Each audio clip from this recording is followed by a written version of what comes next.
Hello, everybody. Today I'm going to be talking about the position of defensive midfielder in lacrosse. My name is Jack McAdams. First and foremost, lacrosse is mainly a game known for the great skill required to be great. And it's what makes the game fun and it's what makes it creative and fun to watch and fun to play.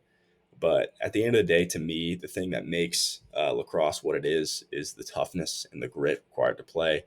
And there is no position that shows greater toughness and grit than the position of defensive midfielder. They're the least recognized position, probably the least skilled position, definitely the hardest position, and many times they're the unsung hero of the game. So some of the jobs that a defensive midfielder must face in the game, first and foremost, obviously, is defense. So they play a unique role on the defense side of the ball. So there are six defenders against six offensive players, and four of those defenders are allowed to use long poles. These are 6-foot poles that make obviously defense a lot easier as you have more of a cushion to play defense against people. And defensive midfielders are not granted this ability to use these long poles. They have to use the shorter poles that offensive players would usually use, which makes defense harder to play for them. And because of this, they are the ones who are dodged on and attacked the most out of the entire defense. Teams will work to get their best players switched onto a defensive midi so they can dodge. And at the end of the day, they are dodged on by far the most on the defensive side of the ball. Their second job would be in the middle third or the clear.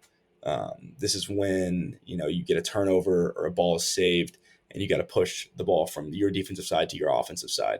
And that job, the majority of that job usually lands on the D middies, as they usually have some offensive skill. So the ball is really they try to get the ball to them, and they kind of try to run it out on the offensive side. Their third and probably least frequent role would be on the offensive side in transition. So this is whenever there's a successful clear and a D middies run the ball down and they have a chance to play some offense early on in the possession. This doesn't happen super frequently, but when it does and a defensive midfielder does get some points, it really juices up the team because everybody knows that D middies work the hardest on the whole team. So if they get some points, it really gets everybody going. So in conclusion, I have to say that the defensive midfielder position is the hardest position and the best position in lacrosse, as they're dodged on the most. And I mean, they might be the less skilled position, as there are other positions like attack and offensive midi who have great offensive skill. And the defenders with the poles are considered the best defenders on the team. But the people who are dodged on the most and who have the hardest job on the field are the D middies. Thank you so much for listening.